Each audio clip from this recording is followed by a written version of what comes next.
My best friend told my childhood crush I was gay to date her himself. I'd been in love with Julia since we were 10, and she moved in across the street. We grew up doing homework together, walking to school, and spending summers at the local pool. I was always too nervous to say anything, but we had this connection where we'd talk until 3 in the morning about everything. My neighbor friend Colton lived next door, and the three of us hung out constantly, but it was always Julia and me who paired off for projects or sat together at movies.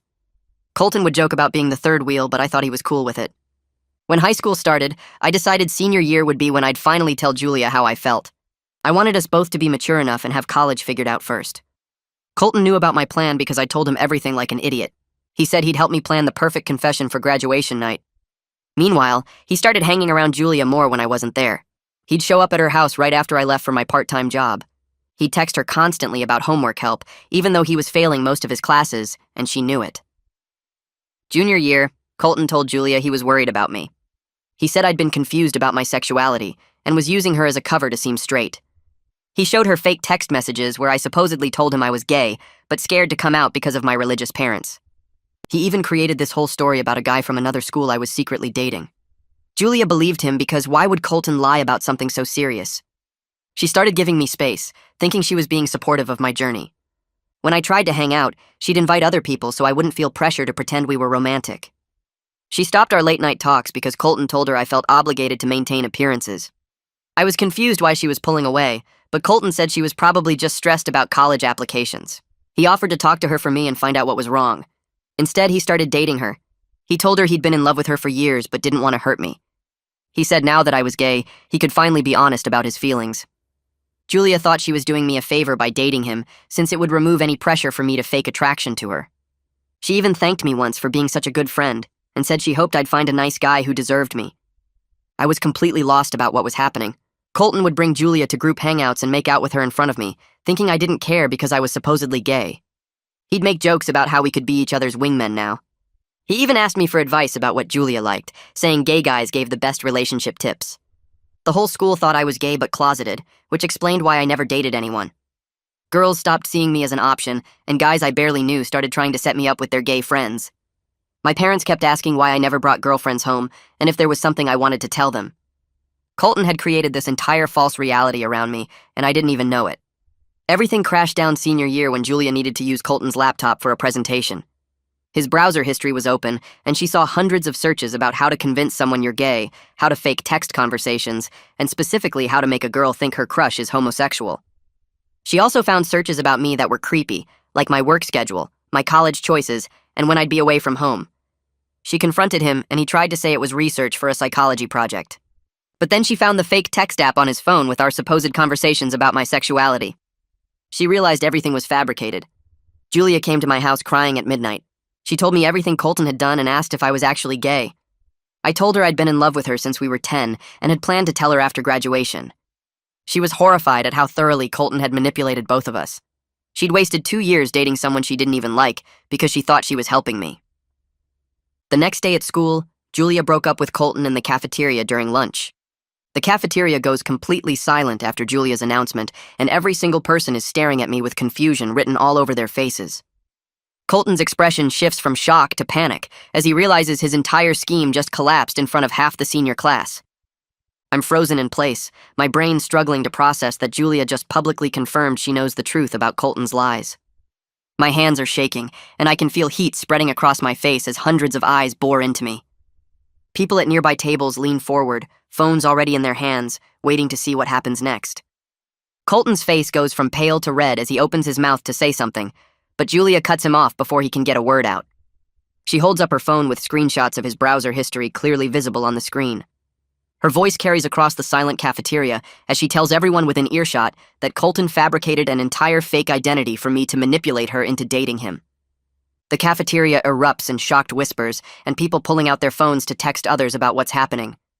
I hear someone behind me gasp, and another person says something that sounds like disbelief. Tables of students huddle together, pointing at their phones as messages fly through group chats. Colton tries to grab Julia's arm, but she yanks it away from him. He's saying something about her being confused and emotional, his voice cracking with desperation. But she's not backing down. She swipes through more screenshots on her phone, showing them to the people closest to her. I can see his fake text app conversations, the ones where he pretended to be me talking about being gay. My stomach twists as I realize how many people are seeing the evidence of what he did. Carly Atkinson stands up from her table and walks over to Julia, putting her hand on her shoulder. I finally find my voice and walk over to Julia, my legs feeling like they might give out under me. The crowd parts slightly as I move through them. I ask if we can talk privately because this is too much to process in front of an audience. My voice sounds weird and distant to my own ears. Julia nods and we leave together while Colton stands there looking like his world is ending, which I guess it is.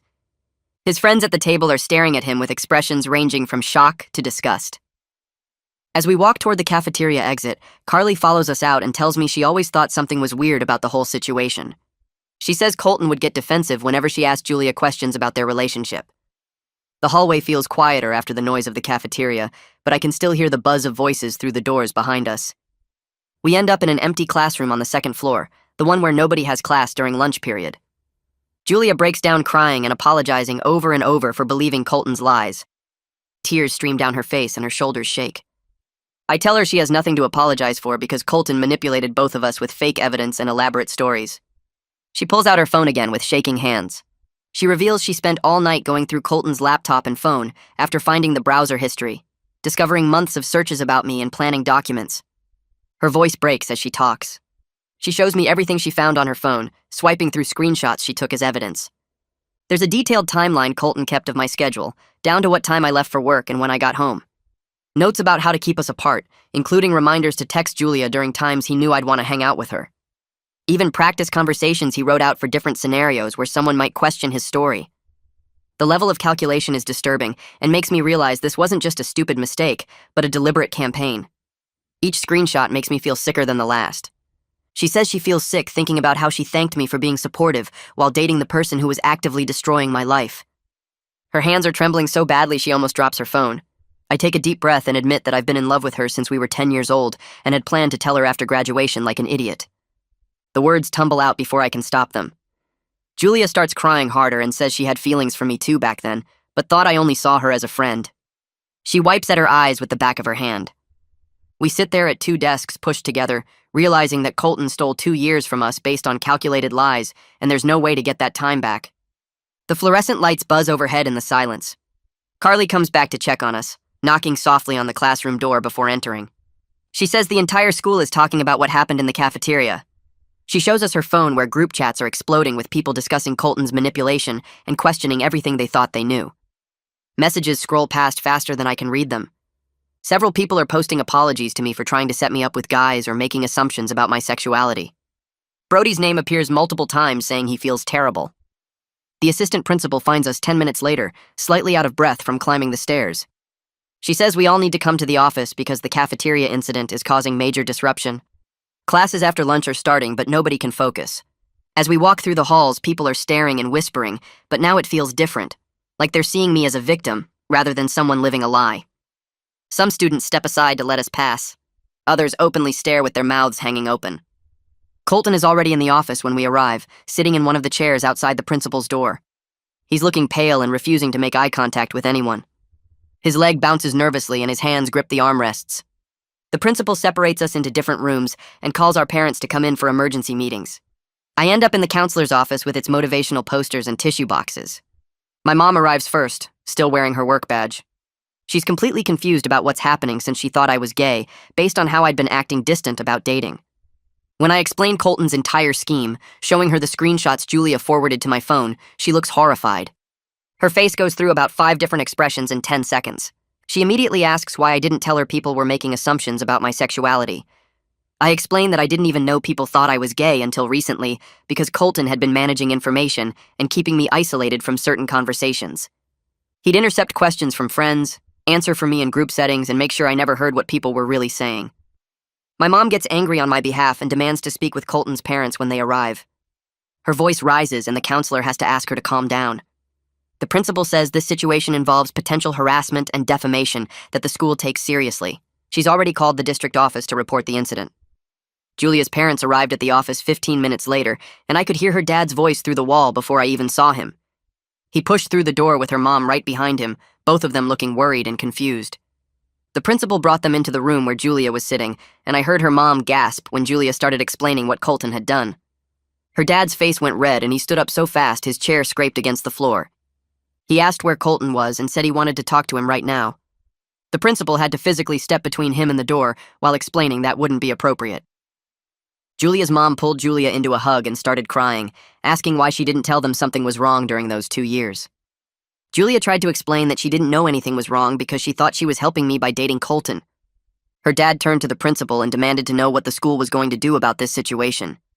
He pointed out that he'd known me since I was 10 years old and always thought Julia and I would end up together eventually. The principal assured him they were taking it seriously and had already contacted the district office. Julia's mom kept apologizing to Julia for not noticing that her relationship with Colton seemed off. She said looking back there were signs, like how Colton would get upset when Julia wanted to spend time with other friends, or how he always had an excuse for why I couldn't hang out with them. Julia's dad asked if I was okay and said Colton better stay far away from both of us. My mom came over from the other room, and the two moms started talking about how neither of them suspected anything. Julia's dad paced back and forth, running his hands through his hair and muttering about pressing charges. The principal said they needed to let the school resource officer finish his investigation first. The resource officer arrived 20 minutes later, wearing his uniform and carrying a tablet for taking notes. He introduced himself and explained he needed formal statements from everyone involved because the principal wanted official documentation of the harassment. He started with me, asking me to describe the timeline of when I noticed things changing with Julia and when I found out about Colton's lies. I walked him through junior year when Julia started pulling away, how Colton offered to help figure out what was wrong, and how I had no idea people thought I was gay until recently. He typed everything I said into his tablet, asking follow-up questions about specific incidents and dates. Then he brought Julia in, and she gave her statement about finding Colton's browser history, the fake text app, and all the searches about me. She showed him the screenshots she'd saved on her phone as evidence. The officer's expression got more serious as he scrolled through the images, especially when he saw the searches about my schedule and personal information. He asked Julia if Colton had ever threatened her or tried to stop her from talking to other people. She admitted he would get upset when she made plans without him and would show up places where she was supposed to meet friends. Carly came in next and confirmed she'd witnessed the cafeteria breakup and heard Julia explain about the fake texts. She added that several other students had noticed Colton's controlling behavior toward Julia, but nobody said anything because they thought it was just normal relationship stuff. The officer asked for names of potential witnesses, and Carly gave him a list of people who'd seen various incidents over the past 2 years. Colton's parents showed up while the officer was still taking statements, and his mom immediately started defending him. She said this was all a big misunderstanding between teenagers who were confused about their feelings. His dad claimed Colton was just trying to help me figure out my sexuality, and Julia was overreacting to some internet searches. The officer cut them off and explained that creating fake evidence to manipulate someone's reputation and relationships was serious, not a misunderstanding. He showed them some of the screenshots from Colton's phone, including the timeline he'd kept of my schedule and the practice conversations he'd written. Colton's mom got quiet and his dad's face went pale. The officer said their son had engaged in a calculated campaign of harassment and defamation that affected multiple people over an extended period. Colton's dad tried to argue that teenage boys do stupid things, and this shouldn't ruin his son's future.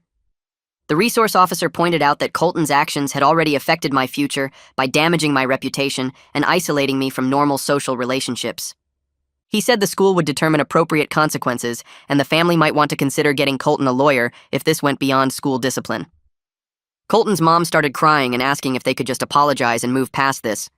The principal explained that the situation involved too many people and too much deliberate deception to handle with a simple apology. The officer finished his documentation and said he'd submit his report to both the school administration and the local police department for review. Colton's parents looked shocked when he mentioned police involvement. Valerie Spivey, the school counselor, found me in the hallway after all the statements were done. She asked if I had a few minutes to talk privately about how I was handling everything. We went to her office with its motivational posters about perseverance and growth, and she closed the door behind us. She asked me to describe what I was feeling right now, and I sat there for a minute trying to figure out how to answer. I admitted I didn't really know what I was feeling because it was all mixed together. Part of me felt relieved that the truth was finally out, and people knew I wasn't actually gay. Part of me was angry at Colton for stealing 2 years of my life and making me question why everyone was acting weird around me. Part of me felt sad about all the time Julia and I lost, because we could have been together this whole time if Colton hadn't interfered. Valerie nodded and said all those reactions were completely normal for someone who'd had their identity stolen and manipulated. She explained that what Colton did was a form of psychological abuse because he deliberately created a false reality around me without my knowledge or consent. She said the grief I was feeling about lost time was valid because I couldn't get those 2 years back, and the relationship Julia and I might have had would always have this shadow over it. I asked if I was supposed to just forgive Colton and move on because that's what people always say you should do. Valerie said forgiveness was a personal choice, and I shouldn't feel pressured to forgive someone who deliberately hurt me just because it made other people more comfortable.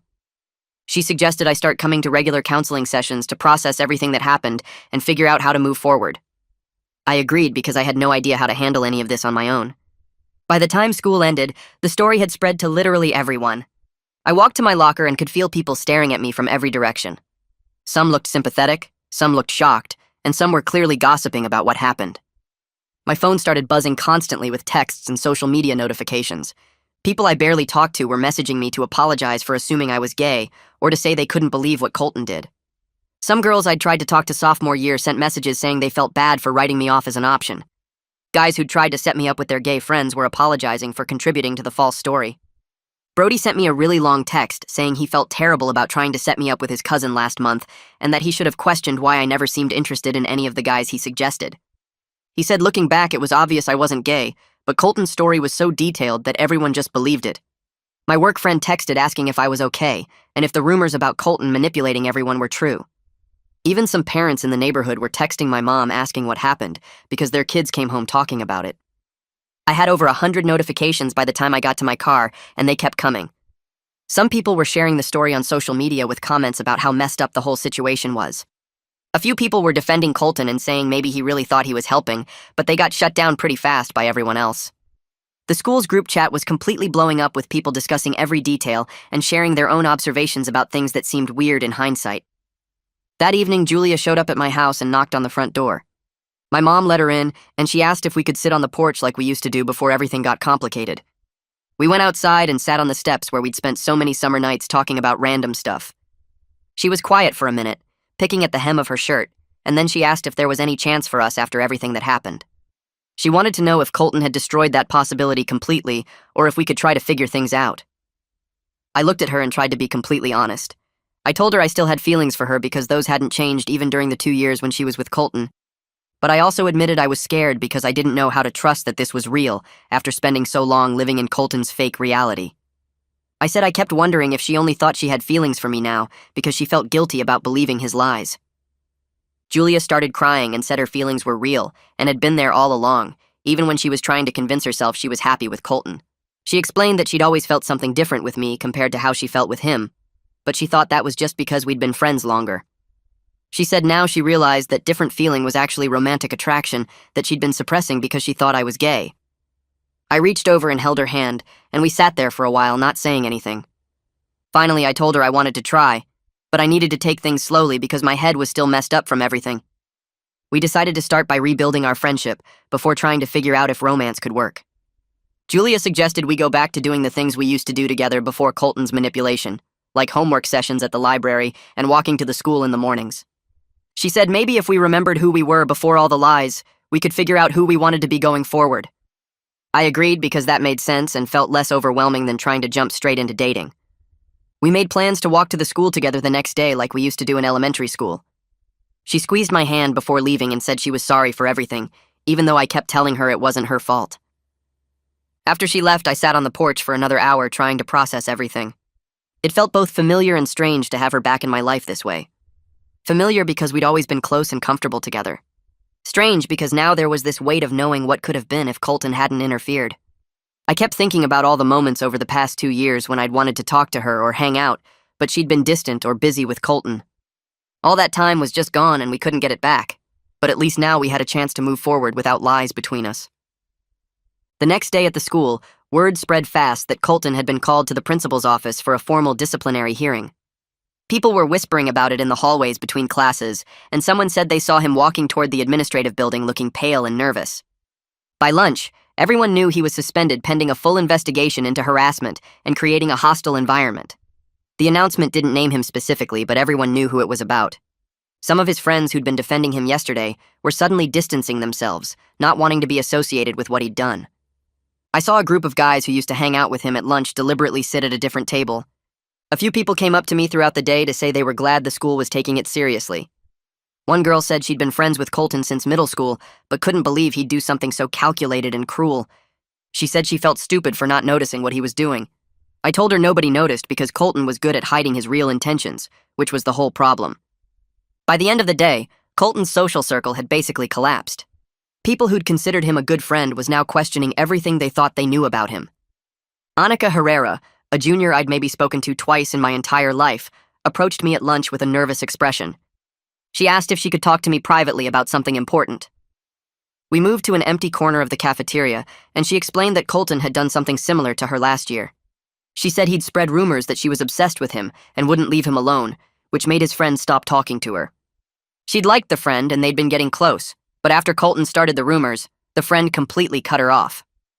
Annika said she'd tried to deny the rumors, but nobody believed her because Colton had created fake screenshots of texts she supposedly sent him. She'd spent months dealing with people thinking she was a stalker when she'd barely even talked to Colton.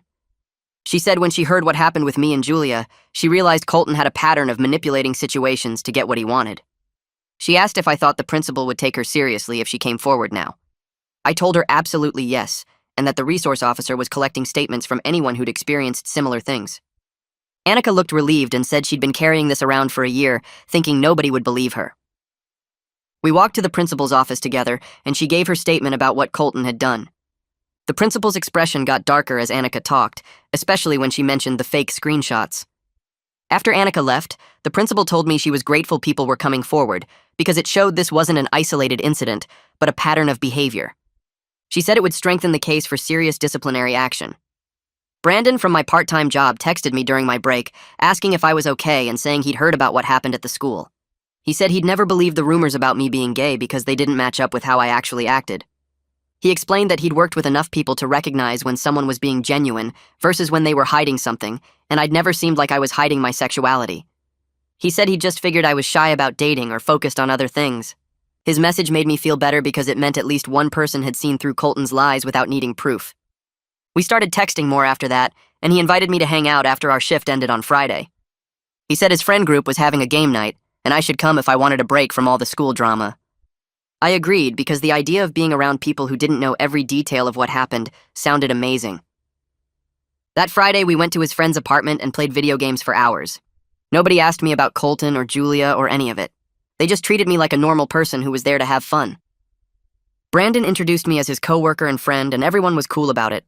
One of his friends made a joke about me being the baby of the group since I was still in high school, but it was friendly teasing, not mean. Being there felt like breathing fresh air after being stuck in a stuffy room. For a few hours, I could just be myself without thinking about fake texts or lost time or complicated feelings. Julia came over to my house the next evening, and we sat in my backyard on the old lawn chairs. She said she wanted to talk about what dating Colton had actually been like because she'd been avoiding thinking about it, but knew she needed to process it. I told her she didn't have to tell me if it was too hard, but she said she wanted me to understand what those 2 years were really like for her. She admitted she'd never felt the spark with Colton that she'd felt during our late-night talks before everything changed. She'd thought that was normal for relationships, like maybe the excitement she'd felt with me was just friendship and real romance was supposed to be calmer. She said Colton was controlling about her time in ways she hadn't recognized as red flags. He'd get upset when she made plans with other friends without asking him first. He'd show up places where she was supposed to meet people, saying he just wanted to surprise her. He'd text her constantly throughout the day and get annoyed if she didn't respond within a few minutes. Julia said she'd thought he was just really into her and wanted to spend time together. Now she realized he'd been deliberately isolating her from other people, especially from me. She said whenever she'd mention wanting to hang out with me, Colton would have some reason why it wasn't a good idea. He'd say I was probably busy with the guy I was supposedly dating, or that I'd feel uncomfortable being around them as a couple, or that she should give me space to figure out my sexuality. Looking back, she could see how every excuse was designed to keep us apart. She started crying and said she felt stupid for not seeing it sooner. I moved my chair closer and put my arm around her shoulders. I told her she wasn't stupid. Colton was just a really good liar who'd spent months planning how to manipulate both of us. We sat there until it got dark, talking about all the little things that seemed normal at the time, but now looked like warning signs. By the end of the conversation, I think we both felt a little bit lighter, like naming what happened made it easier to carry. That Monday morning, my parents asked me to sit down at the kitchen table before school. My mom had this serious expression that made my stomach twist. She said they wanted to talk about everything that happened with Colton and why I never came to them when people started treating me differently. I tried to explain that the changes were so slow I didn't even notice at first. Girls stopped flirting with me gradually. Guys started making different kinds of jokes around me. It all happened piece by piece over months, not all at once where I could see it clearly. My dad put his hand on my shoulder and said he was angry at himself for not noticing I was struggling. He said they should have paid better attention when I stopped talking about girls or bringing friends over. My mom promised they would do better going forward and asked me to please tell them if anything felt wrong, even if it seemed small. I nodded and felt this weight lift off my chest that I didn't know was there. At the school that week, the principal called an assembly to announce the results of the investigation into Colton's behavior. She didn't use his name, but everyone knew who she meant when she talked about a student being suspended for 10 days for harassment and creating a hostile environment through deliberate deception. The cafeteria buzzed with whispers during lunch. Carly told me that Colton's parents were threatening to sue the school, claiming their son was being unfairly punished for normal teenage relationship drama. But the principal stood firm. She sent an email to all parents explaining that the evidence of calculated manipulation was clear and well documented. Screenshots of fake text apps, browser histories, and witness statements painted an obvious picture. During Colton's suspension, the whole social scene at the school shifted in ways I didn't expect. People who used to hang out with him at lunch started sitting at different tables.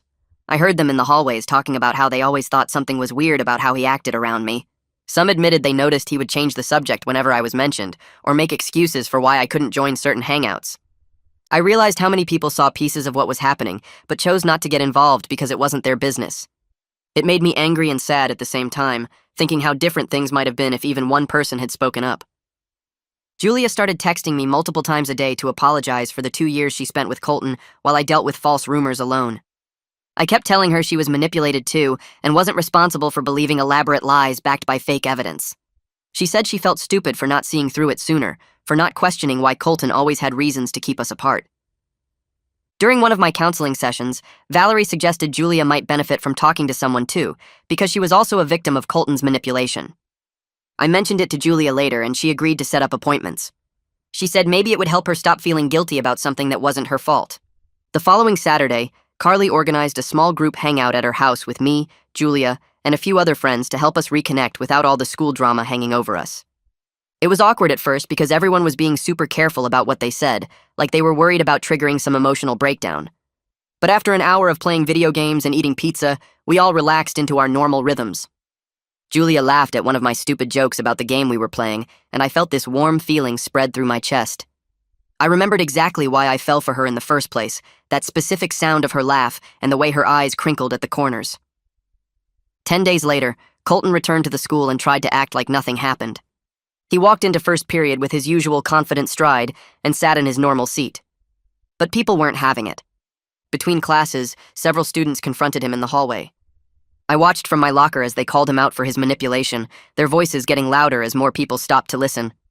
He tried to defend himself, but his excuses sounded hollow and pathetic. By lunch, he was eating alone in his car in the parking lot. I saw him through the window and felt this strange mix of satisfaction and pity. His entire social circle had collapsed completely, and he had no one to blame but himself. Brandon texted me that weekend asking if I wanted to hang out with his friend group. He said they were having a game night at someone's apartment, and I should come if I wanted a break from all the school stuff. I agreed immediately because the idea of being around people who didn't know every detail of what happened sounded amazing. His friends were all community college students who treated me like a normal person. They made jokes, played games, and nobody asked about Colton or Julia or any of it. One guy teased me for being the baby of the group since I was still in high school, but it was friendly and made me feel included rather than different. Being there felt like breathing fresh air after being stuck inside for too long. Julia and I started walking to the school together again like we did when we were kids. The first morning felt a little weird, both of us standing on my front porch waiting for the other to say something. But then we just started walking and talking about homework, and it felt natural. Neighbors commented on how nice it was to see us together again. Mrs. Cooper from 3 houses down said she always knew we'd figure things out. Julia's dad made a joke one evening about how he knew we'd end up together eventually, which made both of us turn red and look at our shoes. The familiar routine of walking side by side felt healing, like we were taking back something Colton tried to steal from us. In my next counseling session, Valerie helped me work through my anger at Colton and my complicated feelings about Julia. She asked me to describe what I was feeling, and I admitted it was confusing. Part of me was happy about reconnecting with Julia, but another part was sad about the time we lost. Valerie nodded and said I was allowed to feel both things at once, that being happy about the present while grieving the past made perfect sense. I told her I was scared to pursue anything romantic because I didn't want to rush into something and mess up our rebuilt friendship. She suggested taking things one day at a time and being honest with Julia about my fears. Colton made one final attempt to salvage his reputation by posting on social media that he made mistakes, but everyone was overreacting and blowing things out of proportion. The post went up on a Tuesday night. Within minutes, people started commenting with screenshots of his fake text conversations and browser history. Others shared their own stories of times he lied or manipulated situations. The ratio of critical comments to supportive ones was brutal. He deleted everything within an hour, but screenshots had already spread everywhere. The damage to his credibility was permanent and irreversible, preserved in digital form for anyone who searched his name. Julia caught me after school a few days later, her backpack slung over one shoulder while she fidgeted with her phone case. She asked if I wanted to go to prom together, clarifying quickly that it didn't have to be a date necessarily, but more like friends supporting each other through senior year events. I agreed immediately because the idea of going with her in any capacity sounded better than skipping it entirely or watching from the sidelines while everyone else had fun. Carly appeared from around the corner like she'd been waiting for this exact conversation and volunteered to help coordinate our group so it would feel casual and low pressure. She already had ideas about where we could take pictures and which restaurant had the best pre-prom dinner deals.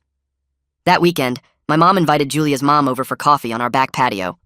I was upstairs doing homework when I heard crying through my open window. I walked downstairs quietly and stood in the kitchen where I could hear them talking about everything that happened with Colton. Both of them were crying, their voices thick with emotion as they discussed how thoroughly he manipulated their kids. Julia's mom kept apologizing for not seeing through Colton during the 2 years he dated her daughter, saying she should have noticed something was wrong. My mom told her we all got fooled by someone who turned out to be a skilled liar, that Colton was good at making people believe what he wanted them to believe. I went back upstairs before they could see me listening, but hearing my mom defend both of us made me feel less alone in what happened. Monday morning, Brody caught up with me in the hallway between second and third period. He looked uncomfortable, shifting his weight from foot to foot while students rushed past us to their classes. He apologized again and admitted he felt guilty for not questioning why I never seemed interested in the guys he tried to set me up with last year. He said looking back, there were signs I wasn't actually gay, but he ignored them because Colton's story seemed so detailed and believable. I told him I didn't blame him for trusting someone we all thought was a good friend, that Colton had fooled everyone with fake evidence and elaborate lies.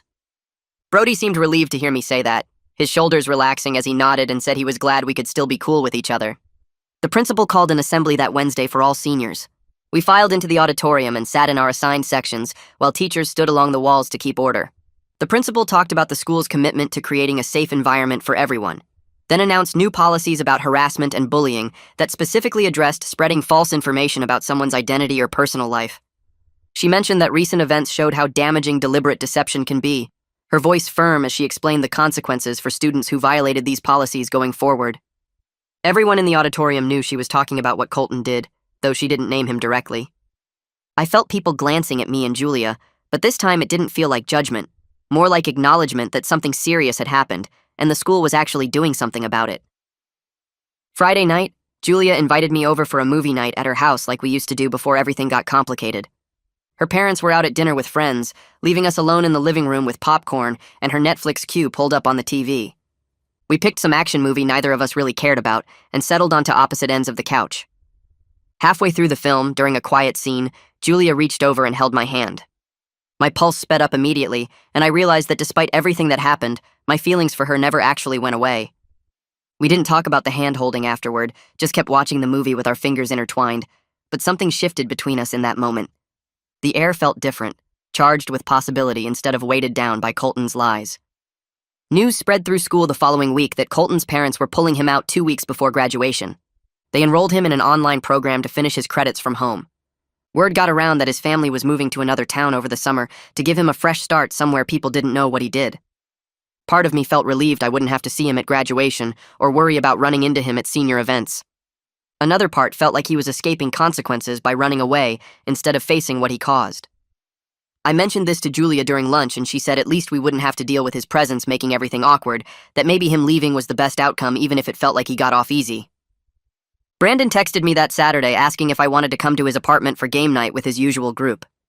When I showed up, his friends were setting up board games on the coffee table and ordering pizza. Brandon pulled me aside during a break between games and said his friend group wanted to adopt me permanently because they thought I was cool and I'd been through too much drama at the school. I joked that I was honored to be adopted, but genuinely appreciated having friends who knew me separate from all the Colton stuff.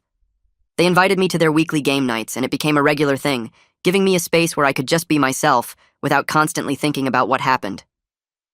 Julia met up with Carly for coffee on Sunday afternoon at the place near school. I only found out about their conversation later when Carly tracked me down in the parking lot Monday morning. She told me Julia admitted having feelings for me, but didn't know if pursuing them was fair given everything I'd been through.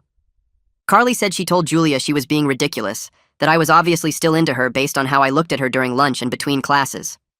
Then Carly turned to me and said the same thing, that we were both dancing around what we actually wanted instead of just being honest with each other. She walked away before I could respond, leaving me standing there with my car keys in my hand and my brain spinning. I scheduled an appointment with Valerie during my free period on Tuesday. I sat in her office with its familiar posters about mental health and conflict resolution while I tried to explain my confusion about Julia. I told her I wanted to talk about my feelings and whether it was healthy to pursue a relationship so soon after the manipulation got exposed. Valerie asked what I was afraid of, leaning forward in her chair with her hands folded on her desk. I admitted I was scared Julia only thought she had feelings for me out of guilt, or because I was familiar and comfortable after years of friendship. Valerie listened without interrupting, then suggested having an honest conversation with Julia about both our fears instead of making assumptions about what she felt. That evening, Julia and I sat on my porch as the sun went down and the neighborhood got quiet.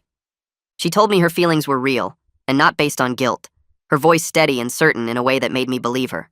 She said she'd been thinking about all the times over the years when she felt something more than friendship, but dismissed it because she thought I only saw her as a friend.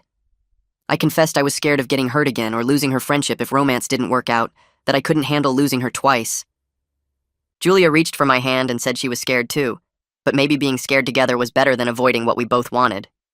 We sat there holding hands while neighbors walked their dogs past my house and the streetlights flickered on one by one. We decided that Friday evening to make things official, sitting on my porch while the neighborhood got dark and quiet around us.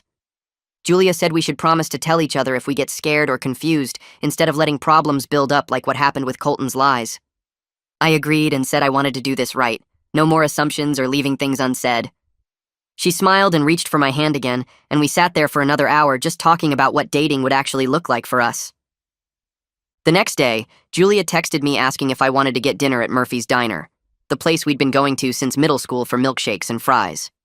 She added that we should call it a date this time instead of just hanging out like we usually did.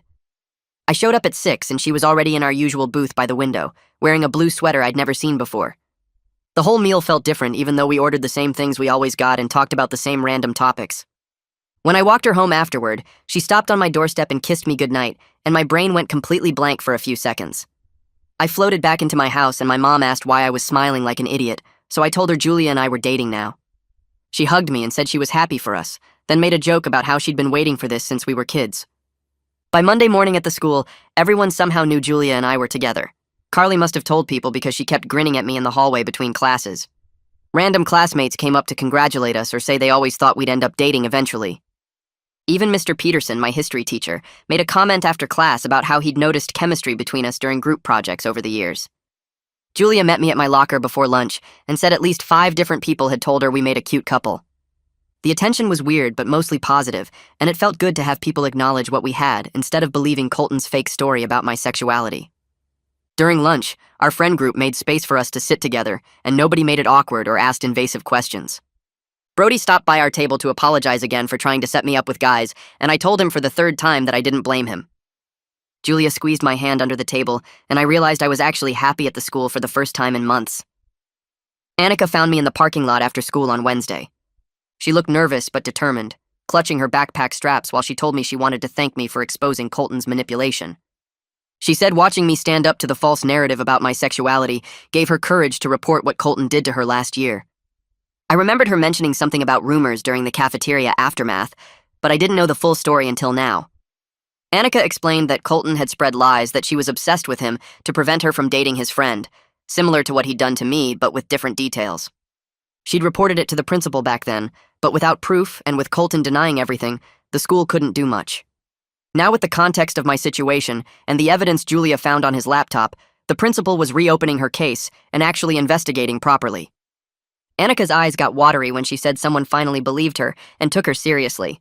I told her I was sorry she went through that and glad she felt safe coming forward now.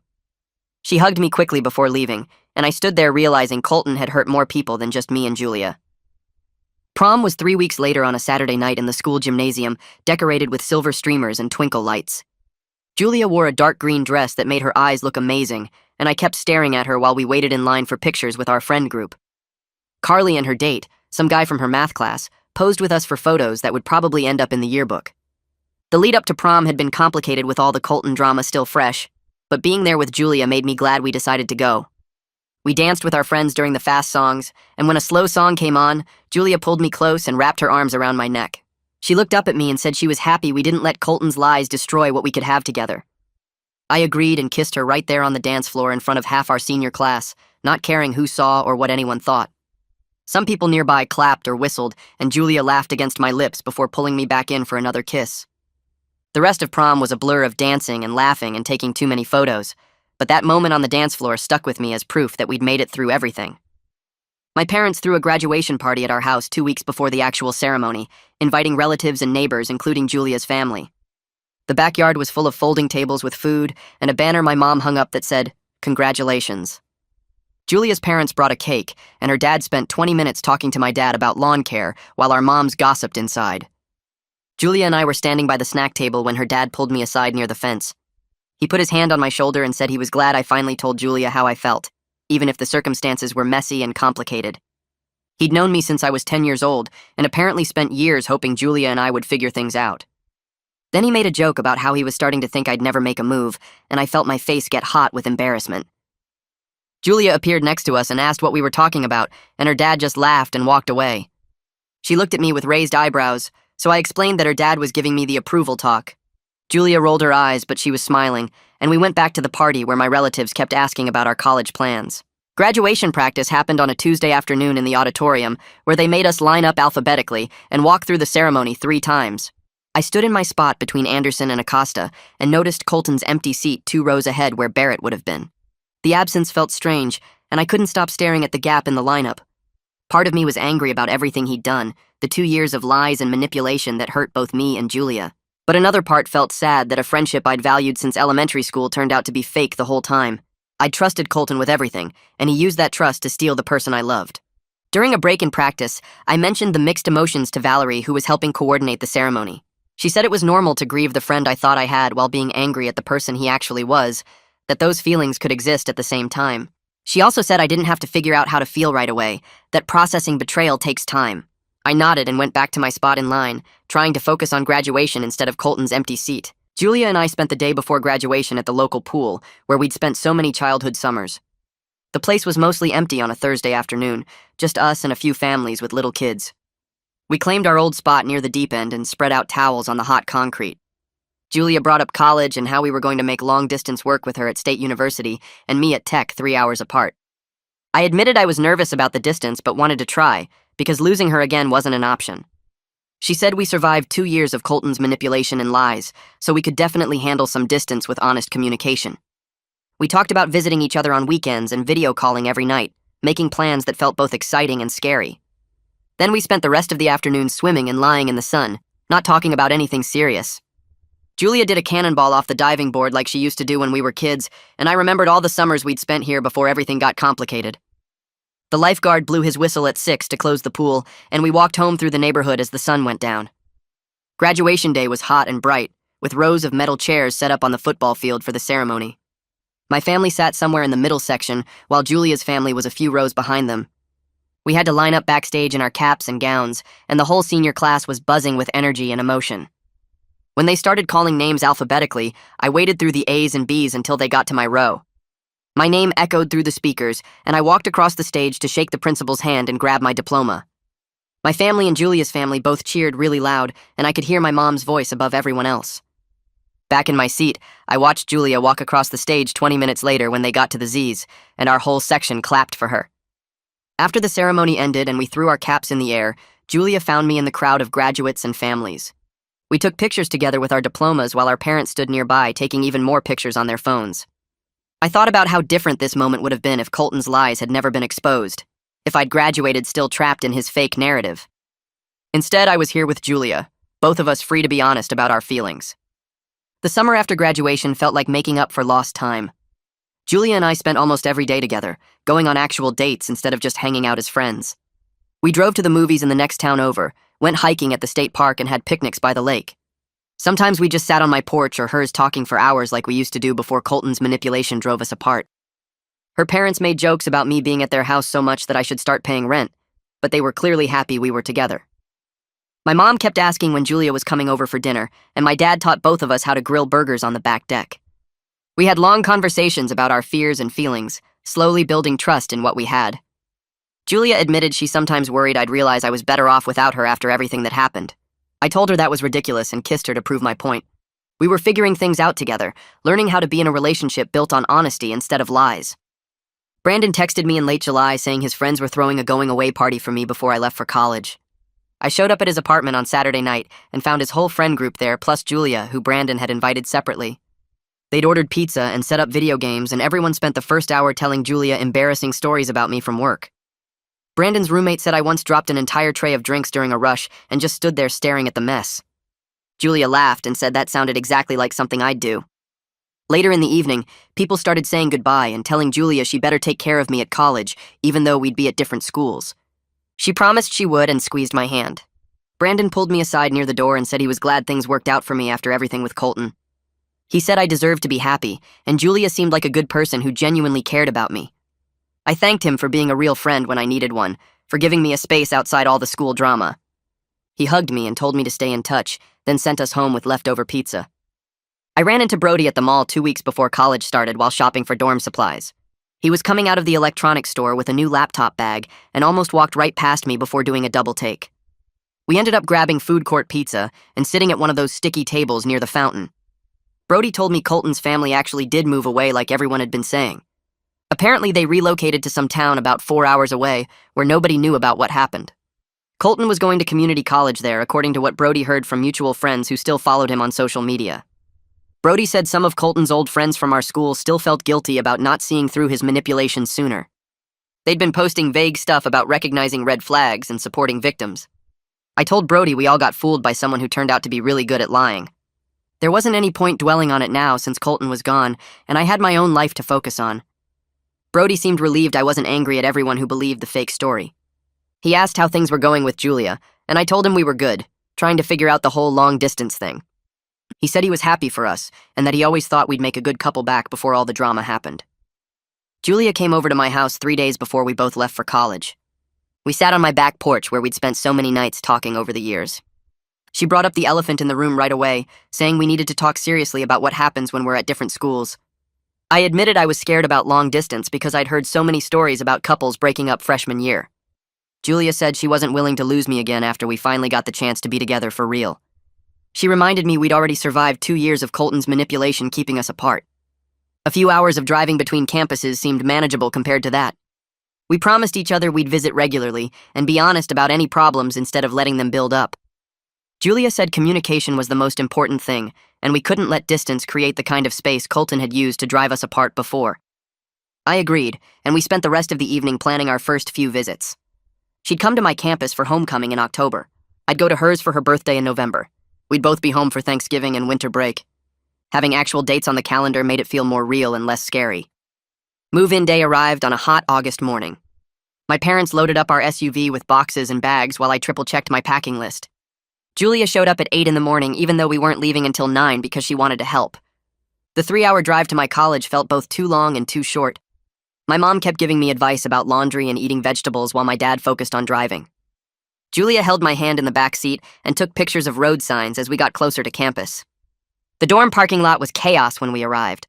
Families everywhere were unloading cars and wheeling carts full of stuff toward the buildings. My room was on the 3rd floor, and we made about 6 trips up and down the stairs carrying everything. My new roommate was already there setting up his side when we walked in. His name was Darren, and he seemed cool right away. He helped us carry the last few boxes up and joked about how much stuff I brought. The best part was Darren didn't know anything about my high school drama. He had no idea about Colton or the fake gay rumors or any of it. I was just a regular freshman to him. We spent 2 hours setting up my side of the room while my parents assembled the desk chair they'd bought. Julia organized my closet and put sheets on my bed. When everything was done, my parents took us all out for lunch at a restaurant near campus. They embarrassed me by taking about 100 photos of me and Julia together. My mom cried a little when it was time for them to leave. Julia walked them down to the parking lot with me, and my mom hugged her for a long time. She told Julia to take care of me, and Julia promised she would. After my parents drove away, Julia and I went back up to my room. Darren had gone somewhere to give us privacy. Julia kissed me goodbye and said she'd see me in 3 weeks when I visited her campus. She made me promise to text her when I woke up every morning. I walked her down to her car and watched her drive away. Going back to my empty dorm room felt weird and lonely. The first few weeks of college were a bigger adjustment than I expected. Classes were harder and nobody told you what to do or when to do it. I had to figure out my own schedule and manage my time without teachers or parents reminding me about assignments. My roommate Darren turned out to be a good match. He was studying engineering and spent most nights doing problem sets at his desk. We developed a routine where we'd get dinner together at the dining hall, then come back and work on homework. Having Julia to text and video chat with made everything easier. We talked every single night about our classes and new friends and how much we missed each other. She'd tell me about her roommate who was obsessed with some band I'd never heard of. I'd tell her about the weird guy down the hall who practiced trumpet at 2 in the morning. Darren commented one night that I smiled every time my phone buzzed with a message from her. He said it was obvious I was in a serious relationship based on how often we talked. I told him Julia and I had known each other since we were 10, and he said that explained why we seemed so solid already. Some of the other guys on my floor were hooking up with random people at parties, but I had zero interest in any of that. I just wanted to get through the weeks until I could see Julia in person again.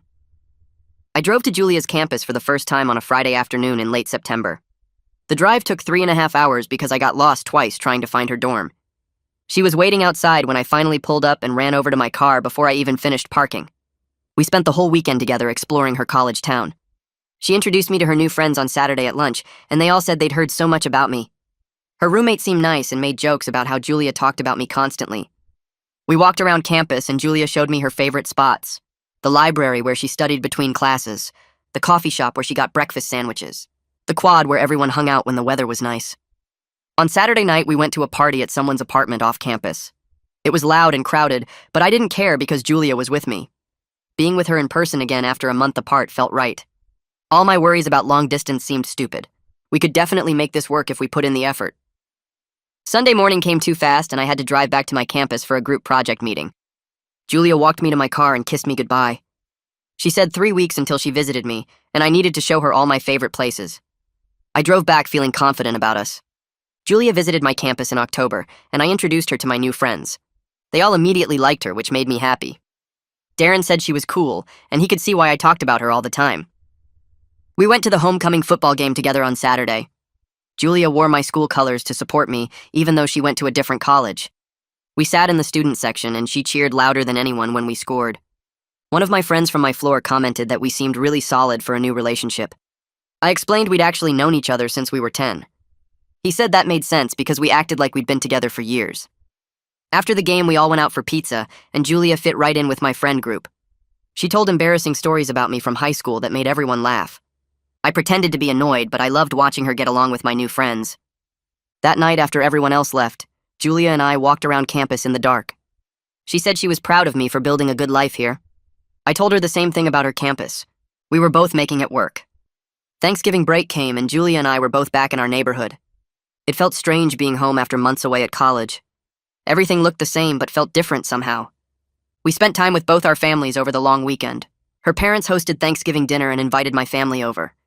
My mom brought 2 pies and my dad carved the turkey. Julia's dad made a joke during dinner about when we were getting married.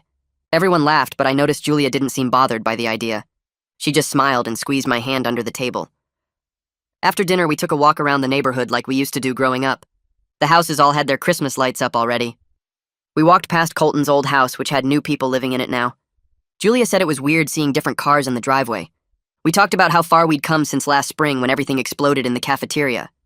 Back then, we didn't even know if we'd make it as a couple. Now we were making long-distance work and planning our futures. Julia said she couldn't imagine her life without me in it anymore. My phone buzzed with a text from Annika in early December. She said she was doing well and wanted to thank me again for helping expose Colton's pattern of manipulation. Apparently, she'd been in therapy since last spring working through trust issues. Her therapist helped her understand she wasn't stupid for believing Colton's lies about her. She said therapy was teaching her how to trust people again and recognize red flags. I texted back that I was proud of her for speaking up when she did. Her statement to the principal had helped show Colton had a history of this behavior. I told her she deserved good things, and I hoped college was going well for her. She said she was at community college close to home, but planning to transfer somewhere bigger next year. We texted back and forth for a while, catching up. It felt good knowing she was doing better. Julia and I celebrated our 6-month anniversary over winter break in late December. We went out to dinner at the nice Italian restaurant in town. She gave me a wrapped present when we got back to her house. Inside was a framed photo of us from prom night. We were standing together in front of the photo backdrop looking happy. Julia said she wanted me to have it in my dorm as a reminder that we were worth the effort of long distance. She'd written the date on the back of the frame along with a note saying she loved me. I stared at the note for a long time. We'd been dating for 6 months, but neither of us had actually said those words out loud yet. I looked up at Julia and told her I loved her. She smiled and said it back without any hesitation. We sat on her porch talking until past midnight. Being home together felt easy and comfortable. I didn't want winter break to end. Spring semester started in January, and we'd found a good rhythm with our long-distance relationship. We visited each other once a month and talked every single day. Video calls before bed became our routine. Julia would tell me about her day while getting ready for bed. I'd tell her about mine while lying in my dorm. Darren joked one night that I was basically married already. Honestly, he wasn't wrong about how committed we were. Some guys on my floor were still hooking up with random people at parties. I had a girlfriend I'd known since elementary school, and we were making it work across 3 hours of distance. I thought about how Colton tried to destroy this and completely failed. He'd moved away and lost all his friends. Julia and I were stronger than ever.